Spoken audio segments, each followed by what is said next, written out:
On today's episode of the ThriveMore podcast, I interview Molly Phair. Molly is a functional nutritional therapy practitioner. That's a mouthful. But what that means is she is an expert on nutrition and using food as medicine. So you're going to hear today on how she changed her own life, but how she's gone on to went to school for this and then has changed, hundreds and hundreds of people's lives. We're going to talk about intermittent fasting. We're going to talk about keto, veganism, even going to talk about Ozempic, right? So we're going to talk about it all. And most importantly, you're just going to find her to be a really genuine, candid person who's really smart as well. So this one is going to be a learning episode on health and nutrition. Enjoy.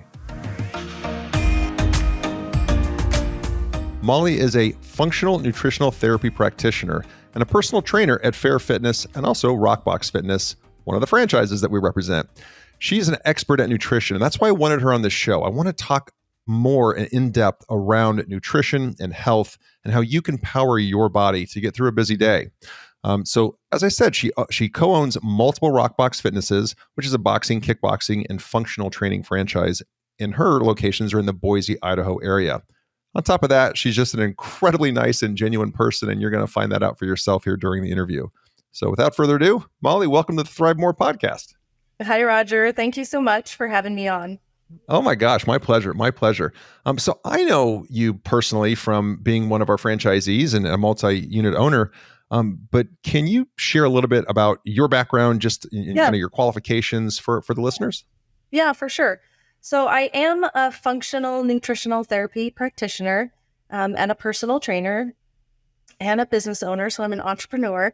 I'm a mom and all the things, all the crazy, right? But really, I've always had a passion for fitness, but it was over the course of having 4 kids and then kind of dealing with my own health crisis, right? Mm-hmm. I know where people talk about their mess becoming their message. That totally was true for me. So I had some major stuff going on after my 4th baby. And I spent 3 years trying to find answers and solutions that just kept making me sicker and sicker. And so finally I found a functional medicine doctor. So functional medicine is the practice of healing the body from the root cause, right? Not symptom suppression, not putting Band-Aid fixes on a symptom, but getting to the root of what's going on and healing the body from the inside out.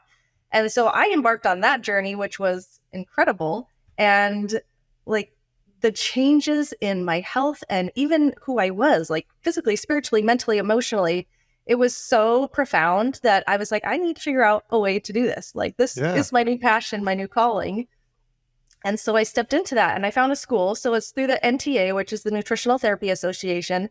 And it was a lot of hands-on, a lot of intensive work. But now as a functional nutritional therapy practitioner, I use nutrition, I use supplementation, I use lifestyle change as tools to help the body heal, right? Get to the root cause. What are the system weaknesses? What are the nutritional deficiencies in the body? And then just really meet that patient or that client where they're at to help them heal and be able to move forward something that's just been keeping them stuck for so long. Yeah. If we can just back up just a hair, then what was happening in your life? Oh, yeah. So I guess if as specific as you want to be, and then I guess really as importantly, what steps did you take from given from this functional medicine doctor that really made the big changes? Oh, 100%. So it was, I can tell you, Thanksgiving Day, my daughter was almost 1 year old. This is my 4th baby. Thanksgiving Day, I had a really nasty bacterial infection. Mm-hmm. And so I went to the doctor. They put me on antibiotics. I went home, right? This is the traditional treatment. And mind you, my whole life I grew up with some things. I should have clued into some of this before, but I had bad allergies. I had psoriasis. I had all kinds of crazy little things going on, but it was never that big of a deal. So I did this round of antibiotics. And I was fine for a little while. And then the next month, I got another really bad bacterial infection. So I went to the doctor again and they put me on another round of antibiotics. And fast forward, I'm not even kidding you, 2.5 years of just now these cyclical bacterial infections, which then led into a lot of other problems because I was taking antibiotics nonstop for multiple years, different kinds and strains of antibiotics. And if you know a lot about that, ultimately what that does is just you become antibiotic resistant. It destroys all the good bacteria in your gut, all the bad thrives. And so at that point, I had a host of issues like anxiety and depression and gut health problems and hormonal dysregulation and migraines and weight gain and all the things. And I was just, the proverbial hot mess. And I just, sure. My husband and I were like, this is crazy. Like, this isn't working. Yeah. I wasn't finding any other solution. So I'm like, okay, I'm going to step away. Like, I wasn't familiar with functional medicine. So I just stepped away from what I was doing and I sought out something else. And so doing just research online, I found functional medicine. Yeah. So I went and saw this gal. She had me do some additional testing that you don't see in traditional medicine, right? Some functional testing to really see what was going on in the body and figure out what the root cause was, which for me was a lot of things at that point. And so she put me on a round of, first she had me change my nutrition. I had to cut out a lot of the inflammatory foods and the foods that were causing my body a lot of inflammation, and I was really sensitive to. And then she put me on first a round of herbal antibiotics, so a more natural form that worked with my body instead of against it. And then she put me on, a progressive therapeutic protocol to help my body heal. So it was a blend of the nutrition to support what she was doing with me supplementally, which was very therapeutic in nature to heal the body. And then also she taught me some other things as well, like some better stress management tools. And she had me change up my exercise a little bit. These things that all are part and parcel, they all work together intrinsically to ultimately heal the body. And I remember the first day, like I had 4 little kids, right? So you think, and this is what I have found with my clients a lot too, you think that how you feel is normal until you feel good again.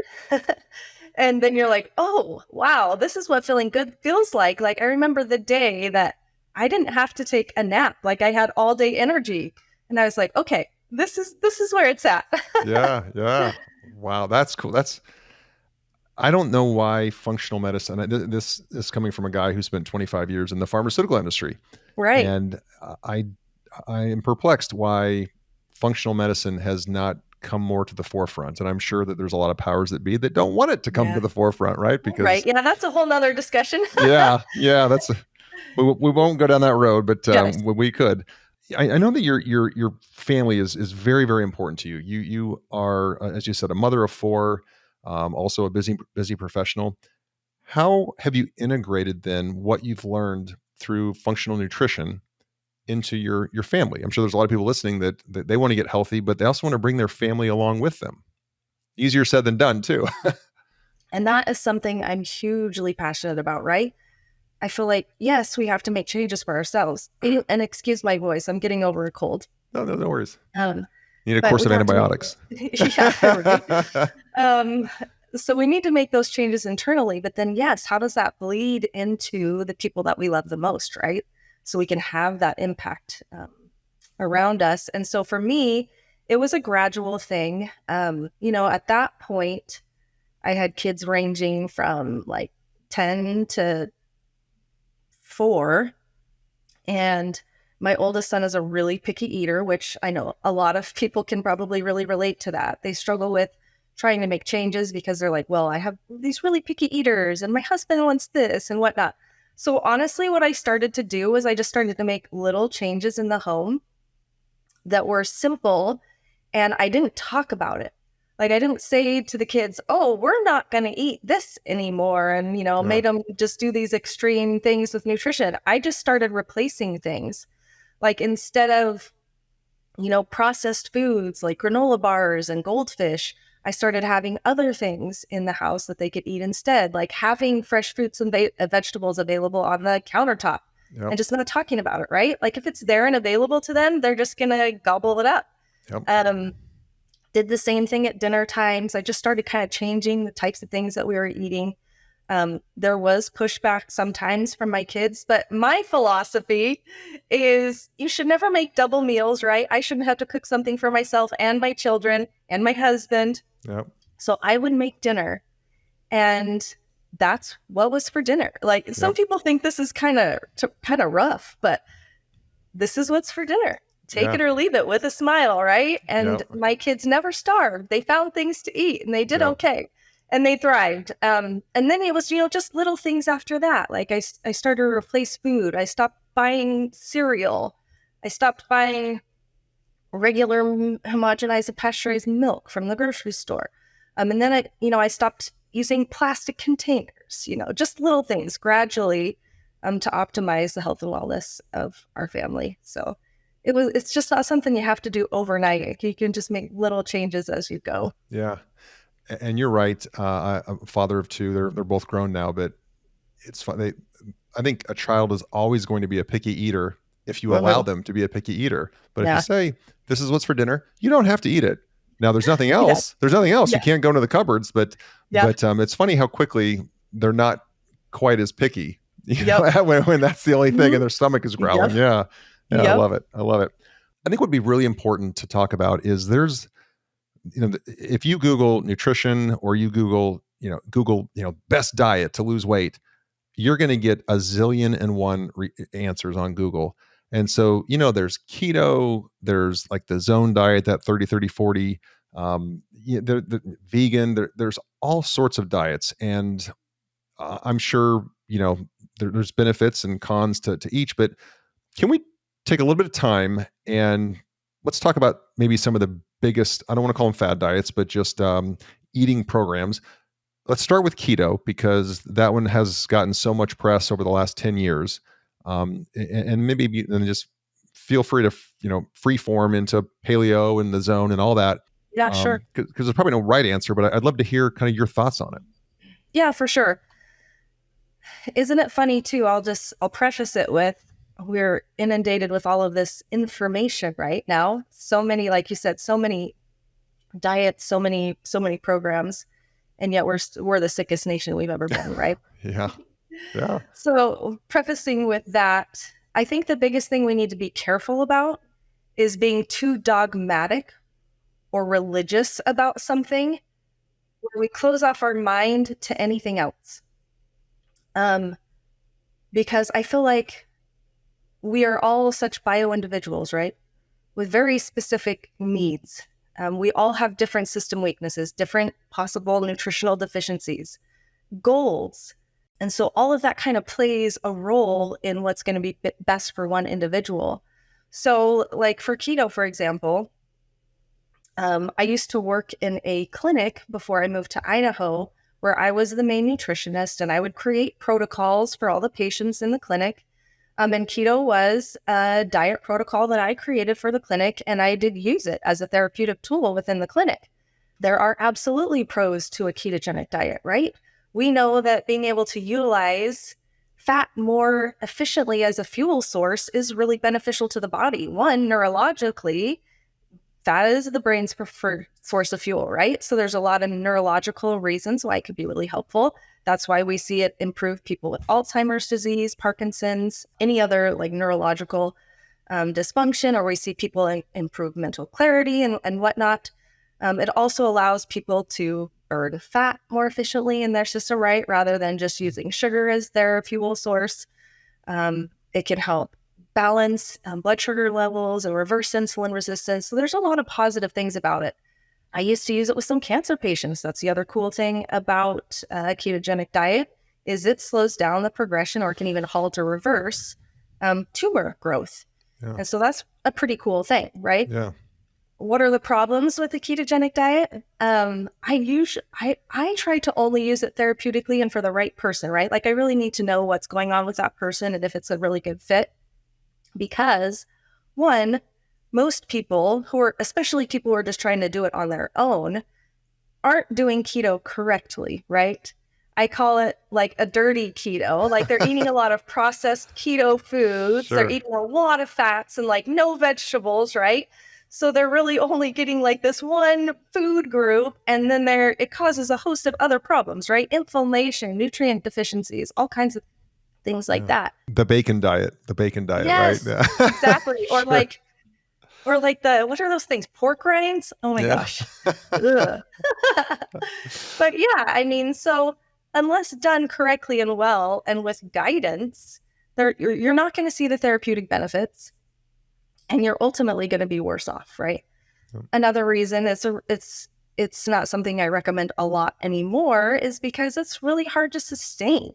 Sure. Over the course of time, it's really difficult to maintain that strict of a diet protocol where you're completely cutting out, right, a food group, a macronutrient, a carbohydrate. Which is And what you so, said to begin with, is if you're yeah, super dogmatic about something and this, yeah, I'm only going to do this, kind of setting yourself up for failure. yeah, Yeah. exactly. Yeah. And you can see some of those therapeutic benefits, but I mean, I've seen this over and over and over again. You might see some initial benefits, right? And we see this with a lot of the different diet trends. You'll see those initial benefits, and then they'll stop, or you'll start to digress, and you'll wonder why, right? Like, what's happening? What's going on? So that's when we have to take a look at that, and really, more than being so dogmatic about something, like what I really teach and preach is learning to listen to your body. What does your body need? And then being an experimenter of one, right? So yeah, if you want to try keto, great, try keto, do it right. What kind of results are you getting? Like, touch bases, assess. How are you feeling? What kind of results are you getting? It's working for me. It's not working for me. Or it did work for me for a time, and now it's time for me to move on and do something else because I'm no longer seeing those results. Yeah. So if we can then maybe focus back on your practice. Yeah. How do you help your clients with both because you mentioned something early on. I love this. I'm going to steal this. My mess became my message. Yeah. That's just wonderful. Yeah. Thank you for that. Yep. So how do you then approach your client? Because when they're coming to you with symptoms, I'm sure. Yeah. And they want a cure for those symptoms when you're trying to actually treat the root cause analysis. You're doing a root cause analysis and treating the root cause. So how do you help your clients balance that physical and mental? Because I know when we're out of whack physically, we're always out of whack mentally. Oh, absolutely. Yeah. Yep. There's a lot of mindset stuff that plays into it, right? That keeps people stuck. And so that always has to be addressed, kind of assess where people are at as far as that's concerned, and how much, how much dieting and things they've done in the past. And then, so yeah, typically when someone comes to me, it is with more of a superficial reason, right? Like, Sure. we see it a lot. I see it a lot in my practice. I see it a lot in the fitness studio, right? Yeah. People largely want to see things like fat loss, like those physical results, or that increased energy. And so what I'll typically do is I just talk them through. I have a process that I do with them. I do a little assessment with my clients. It's usually just a conversation, right? I just want to talk to them. I want to get to know them. I want to know more. Like, I ask more than just the surface level questions, right? Sure. So I ask them, like, if you could rate your energy 1 to 10 right now, like, or from day to day, what would you rate your 10, your energy, 10 being amazing? Like, your digestion, do you experience any of these symptoms? How are you sleeping? What would you rate your stress levels right now? Like, on a level of 1 to 10, right? Yeah. Mood, like, do you have anxiety or depression or irritability or anything that pops up for you a lot? How long have you been struggling with this thing, right? Yeah. And then as a nutritional therapist, I can also do some additional things, right? I do like to look at labs. I like to do an assessment that does uncover some of those system weaknesses and nutritional deficiencies. And what do you look when you run labs? What specific labs and what results are you looking for? Yeah, so I like to look at, if I have it my way, I would like to see a full CBC panel, a full metabolic panel, Yeah. and a hormone panel. Okay. So this is often where I kind of hit roadblocks, is with the hormone panel. Just, insurance is hard. So sometimes I can order labs for people personally, but it's out of pocket. So what I like to look at, one, is their fasting insulin level. That's really important. We have such an emergency need to balance blood sugar right now. Most people are at some level of insulin resistance, right? Which when we know that that's happening, that's going to, if you're looking for fat loss, right, that's one sure way to not see it. Yeah. So we have to balance that blood sugar. Yep. So I look at that. I look at the possible nutritional deficiencies. I look at cholesterol and HDL, but I look at it a little differently. I look at ratios, and that's a good indicator of some things as well. I like to look at hormones and not just like the traditional like TSH. I want to see progesterone, estradiol. I want to see testosterone, even in women. Yep. And then more than just a TSH, which doesn't tell me a lot. I like to see their free T3, their free T4. And sometimes, depending on the person, I will have them do a CRP, which does their inflammation levels. And or I'll do like their ANA, which tells me if it's like an autoimmune driven issue. But right, if there's something going on with the thyroid, if their hormones are dysregulated, if there's something going on with their gut, their body's just in survival mode. If there's some sort of major stress or inflammation going on in the system, what does the body do? It's so amazing.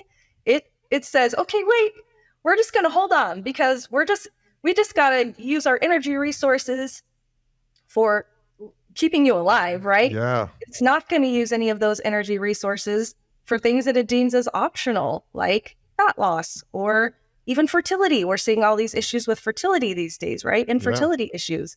It's because the body is like, nah, you just got to live. Wow. I've studied a lot of nutrition. Obviously, I'm huge on fitness. And the light bulb just went off for me that, when you have no energy and you feel worn down, it is your body saying, look, man, I got to make sure that your lungs are working, your heart keeps pumping, your circuit, and that we're going to focus on that. So that fun activity you wanted to do, nope, that's not possible. That's not happening. Yeah, wow. I never thought of it that way, but that's so clear. Yeah. Yep. And that is the body pulls back on those energy reserves because it's trying to slow you down, right? Yeah. Yeah. Yeah. Wow. That's very, very enlightening. Yeah. What would you say is, of course, I've been in the fitness business for a long time, so I've seen every excuse you can imagine, but what's one of the biggest issues that you faced when you're trying to motivate a client then to change? You talked about your family and making those small changes and you just work those in, but you're somewhat in control of your family because you run the household where once that client walks out the door, who knows what they're going to do. And so how do you motivate, or I guess really the question is, what's gotten in the way and then what's helped you get past those obstacles when coaching somebody? Yeah, usually it's mindset blocks, right?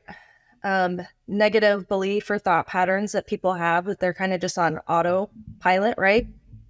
Unconscious beliefs about what they're able to do. And also, again, helping them tap into that intrinsic reason why, right? A lot of times they might have a superficial reason why when they initially come and see me, but after a conversation, right? Motivation is something that most people struggle with, but it's because they don't have that deeper motivation to act even when they don't really feel like it sometimes, right? Yeah. And so for me, it's helping them touch bases with that on literally a daily basis. So sometimes I'll even have my clients text these things to me and I'll share them with you. But one of the things that I have them ask themselves and literally write it down every morning is, how do I want to feel today? Mm. And that really helps them cut through a lot of the superficial and be like, okay, I went to see Molly for this, and this. I want to feel good at work today. I want to be able to accomplish the things that I need to accomplish. I want to be able to come home at the end of the day and still have some energy to make some food and spend some time with my kids instead of just sitting on the couch, right? And so it helps them dig into that more deeper intrinsic reason. And if you want to feel this way, what do I need to do, right? What are the action steps? And then I'm very big on time management too, right? Teaching people proper time management tools and how to prioritize themselves in their schedule. So it's about being intentional, right? We know that what we focus on is what's going to show up for us, what's going to grow more, right? In every aspect of life. That's true for our health and wellness and business and everything. And so the more I can help them touch bases with that intrinsic reason, and then create an intentional plan, right? You hear about, do you run your day or does your day run you, right? I think that is a huge piece in our health struggles and being motivated to take action, right? And then as we take some simple action, as we're very intentional, as we're always tapping into that intrinsic, what happens then? They start to see some of the rewards, right? They start to see some of the benefits. And then that continues to fuel that motivation. And it builds and grows as they build on these simple habits one at a time, so that then they see that success, they feel the success, they see the rewards. The reward all of a sudden becomes much bigger than the negative downside of the change that they're trying to make, right? Which is often what keeps people stuck. Yeah. So I like to do that. I do something called priming your brain for positivity. Like at the end of the night, I like them to write down all the wins, no matter how small they are, right? Just all the things that you did good today. Instead, what do most people do? They just beat themselves up with all the things that they did wrong, all the negativity. And you're priming your brain for that, right? What you think about, what you focus on, that's what grows. So if I can get them to switch that and focus on all the positive, all the wins, again, no matter how small, then that's what they're priming their brain for.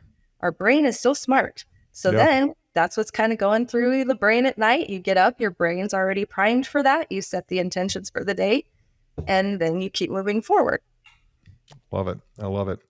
So just to backtrack and close the loop, if I can get your thoughts on intermittent fasting. So for those of you listening, most of you know, but let's say your last meal's at 8:00. You would then not have another meal until 12 noon the next day. So you'd skip breakfast, or you end up having breakfast, but you skip dinner. So if we can talk about your thoughts on intermittent fasting, and then veganism is as much I've seen it be as much a political statement as a health choice. Right.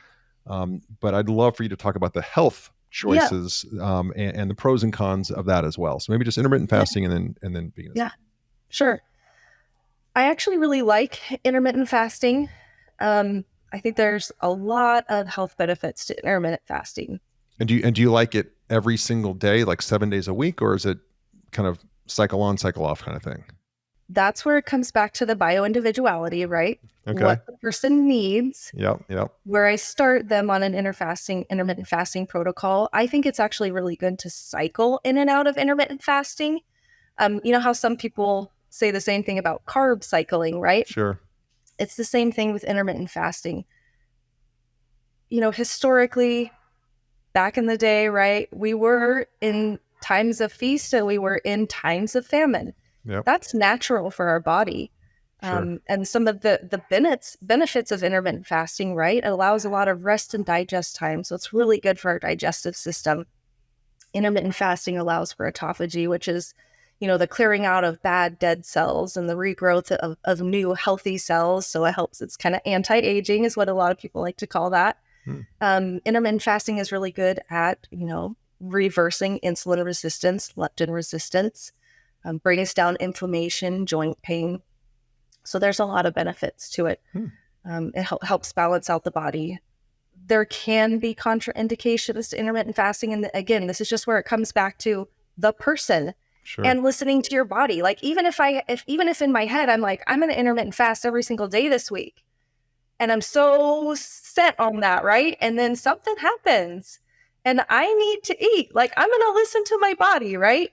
Yeah. Listen, check in. What is your body telling you? It's always going to tell us what we need, right?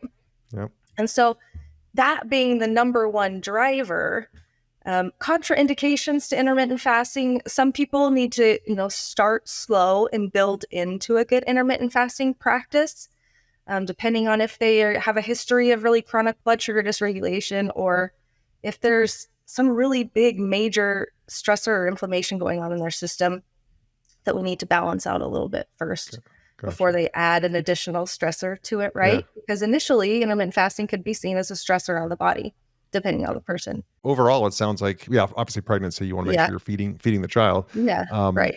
That's good, because I have not read a whole lot of negative about intermittent fasting, and I've done it myself. I'm not, again, religious about it, but when I do it, I do feel better. I have to admit, I literally have more energy, which is crazy, even though it's less food. Yeah. And then just being is, and of course, with vegan, there's a whole spectrum from, pescatarian to, like, I myself don't eat red meat or pork, but I eat chicken and turkey and fish and shellfish and all that. And that's just a texture thing for me. But if we can talk about like strict veganism, Yeah. and if you're going to go that way, what you should also be cautious about or supplement Yeah. or whatever. Yeah.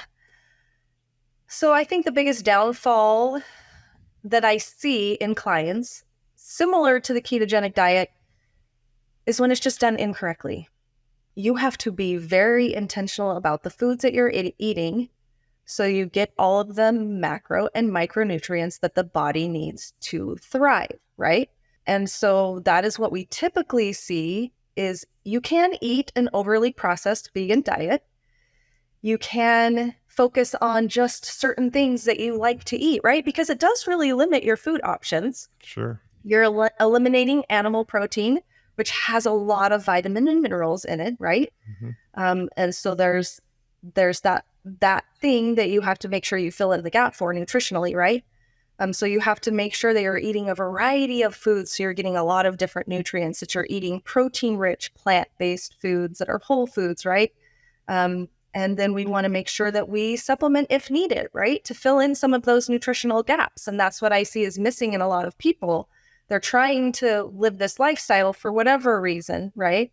And maybe initially, because when you initially make any change for the better, right? You're eating more plants, less processed food. That's a good thing. You're going to see some really positive benefits. But over the course of time, what we find is that if not done really well and intentionally with some supplementation, over time, their nutritional deficiencies do pop up. And then that feeds inflammation. Then we know inflammation is the driver for all disease. So it kind of just can snowball. So you just have to be really careful with it. And if you're not sure what to do when you want to do that, make sure that you have someone who's helping you, that knows what they're doing and guiding you, instructing you. Yeah. If I've seen one thing with people that follow that lifestyle, which I think is commendable, it's that the sugar intake and processed food intake is off the chart, because there are limited foods. So I've just seen, way too much sugar ingested by a lot of people, because again, having owned fitness studios, they'll come in, well, I'm vegetarian, I'm thinking, wow, this person is massively out of shape and overweight for being vegetarian, because it's sugar. Yeah. So the other thing that I'll see sometimes in vegetarian or vegan diets is that, like I talked about, they'll eat a lot of the processed protein sources, like veggie burgers or tofu, things like that, right? And we just have to be so careful about those foods. The marketing industry, right? The food industry, they're so clever at marketing foods as healthy food alternatives. And we really have to be educated and know how to read a label and know what we're eating. And even with soy products, like a lot of people think soy is a really good protein alternative. But really, the truth is, unless it's a fermented soy, the downsides are much higher than the upsides. A fermented soy kind of solves a lot of those problems, or like a tempeh and a miso. Those are really great options, but tofu actually can have a lot of detrimental side effects on somebody's health. And that's just not widely known. So education is so important. And hormonally, I've heard that soy. Yes. It has those phytoestrogens in it that mimic estrogen in the system. Yeah. Yeah. When you find that somebody is a man or woman low on their hormones are out of whack, you get their diet corrected and they're adhering to it. You have confidence they're actually adhering to it, but their hormones are still out of whack. And I know this isn't in the nutritional practice, but it's in the health practice. Would you refer somebody to a doctor for testosterone replacement therapy, hormone replacement therapy? Like, where does a functional nutritionist stand on exogenous hormones? I love that question. Yeah. So like you alluded to, I always say food first. Of course. And then supplementation as needed, because there's a lot of things supplementally that we can do to help balance out hormones, right? So there's things like DIM and DHEA and pregnenolone and things that we can use that are more natural ways to help balance out those hormone levels. And then in extreme cases, yes, where we're just, the body's really struggling to balance those hormones. I have no problems with not synthetic hormone replacement, right? Yep. But more of that bioidentical hormone replacement. And when it is done correctly and by someone who kind of has that functional medicine framework, right? That's going to really see where that person is at, not just guess, right?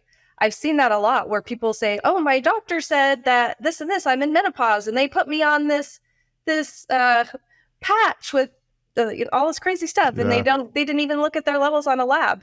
It just blows my mind. So when done correctly by a practitioner that knows what they're doing, I always say low and slow, right? See how the body responds, and then go from there. So yeah, I definitely think there's a place for it. I've seen people's lives change with some hormone replacement therapy for the better, and I've seen it destroy some lives. So it just needs to be done correctly. Oh, good. Great. Thank you. That's a very honest and great answer.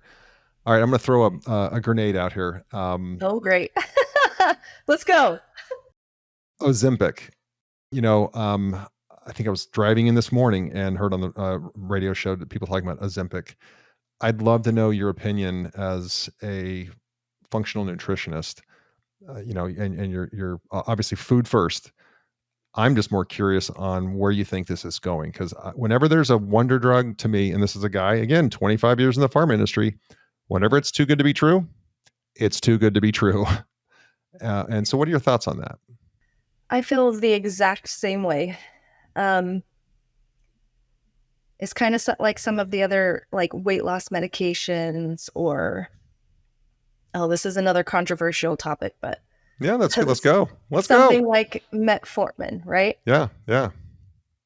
Are there some benefits? Absolutely. Is it fixing a problem? It's not fixing a problem. It's masking a problem, right? And then there's long-term negative side effects. With Ozempic, we don't even really know what all those long-term side effects are. So that's where I really struggle. Now, again, having worked in a clinic, have I used some of these tools before as a type of bridge therapy? Yeah. I have, because sometimes seeing a little quick win when there's a next step in mind that they're guided through, and we can simultaneously address root cause, right? It can be used as a tool, but often it's not used that way. It's just to mask a symptom. Yeah. And then there's those negative long-term side effects. And so for me, it's just a no-brainer. Like, sometimes people will need to go on something like that. And now I'm kind of even moving into the medication realm, right? Like, sometimes you have to take life-saving medicine. Yeah.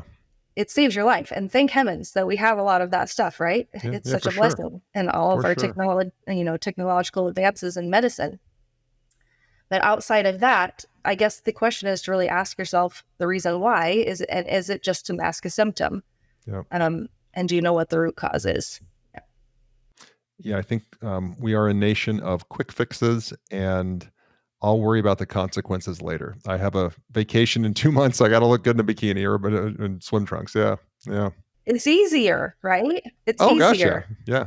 Easy button. Yeah. Than making a lifestyle change. But ultimately, what's the long-term, the reward in the long run, right? That's what I always try to help people tap into too, right? Like, there might be some short-term discomfort, but the long-term reward is so much better. It's so much better, right? Apply that to anything in life. Yeah, anything in life. I know. It's like those hard things that make you grow, right? Into that better version of yourself. And so if we can help people tap into that, then I think we're doing a really good thing. Love it. So 3 more questions for you. First, it's kind of a ritual on this show that I'm an avid reader. People know that. And I love to ask guests, especially on their given topic, what one book they would recommend that really helped them, really had an impact on them, and that they would recommend to the listeners. So what would yours be? Ooh, so I am an avid reader. And especially in my field. Yeah. If I had... So there's a couple. One, Sure. Change Your Schedule, Change Your Life. Okay. And right now I'm spacing the name of the author. I can get that to you later, but Well, it is what? so good. We'll research it and put it in Okay, great. So change your schedule, change your life. You said. Yep. Okay, we'll find it and we'll put it in the show notes. Okay. The second book, Eat Smarter, Sean Stevenson. Okay. Incredible. And then, actually, I have it sitting right here. Let me show you real quick. It is Effortless Healing by Dr. Mercola. Okay. So good. Life-changing. And why life-changing? What about that book? Because it really just pulls back the curtains, right? Brings us back to those foundational things, those pillars of health that were at one time so natural and intrinsic to us as a people, right? So he talks about nutrition, he talks about exercise, he talks about hydration, he talks about sleep and stress management, and even things like grounding and breathing and, those things that we have stepped away from. Light, we need natural light. Yep. And then he just gives you really simple, actionable steps that you can take to just one step at a time, right? Start to make some changes in your life for better health. And that one's called Uncommon Healing. This is called Effortless Healing. Effortless Healing. Thank you. Effortless Healing. Yeah. Effortless Healing. Yeah. Cool. All right. 2 more questions. So one, I've just started asking these because they really, I think, gives you an opportunity to ponder.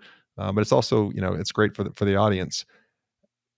How do you want to be remembered? And to get, I don't want to get morbid here, but at your funeral, what do you want your eulogy to say? Like when someone close to you reads your eulogy, how do you want to be remembered? I love that question.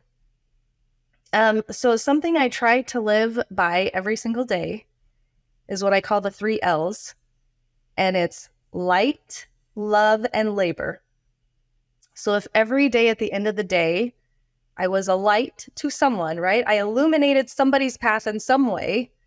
If I showed love to my family or somebody, right? And if I worked hard on the things that mattered most. Those are the 3 things that are the most important to me. And every day I actually journal on those 3 things. Like, was I a light? Did I show love? Did I work on the things that mattered most to me? And so if those are the kinds of things that get talked about at my funeral, I'll be like doing a heaven high five. I love it. That's a beautiful answer, Molly. That's beautiful. All right. So last question. While, let's back up while you're still here. If you were to be given a magic wand and you could wave it and make one material change in the world, how would the world be different according to Molly? I don't know if this is what you're looking for exactly, but it would be a focus back on family. I think everything stems from the family. I think we've seen a major disintegration in the family, which we've seen major consequences in every realm, including health and wellness, right? Yeah. And so if there was one change that I could make, it would be the importance of family. Thank you. There's no right answer. I wasn't looking for anything. It just wanted your wisdom. That's wonderful. Yeah. Where can people find you? Where can they follow you? If they want to get in touch with you, how would they do that? Actually, you can just go to my website. It's mollyfairfitness.com, but that's all PHs. There's a little pun on the PH. so fair, yeah. So fair. So it's MOLL, and we'll put this in the show notes. Yes. MOLLYPHAIR fitness with a PHITNES.com. Okay. And Instagram, it's the same. It's just at Fair Fitness with a PH. Okay. So those are probably the 2 best places to connect with me personally. Fantastic.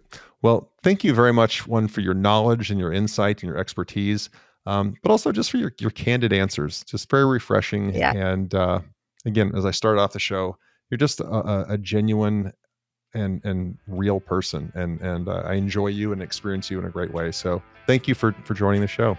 Yeah, thank you so much. Have a great day. You bet. Thank you so much for tuning into the ThriveMore podcast. Don't forget to take a look at the show notes for any resources mentioned during the show. And if you haven't already, be sure to hit the subscribe button and turn on your notifications so you have access to the latest and the greatest.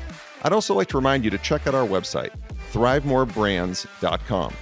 There you'll find information on the brands we support and information on franchising. Thank you again for tuning in, and until next time, always remember to set your intentions for the day and strive to thrive.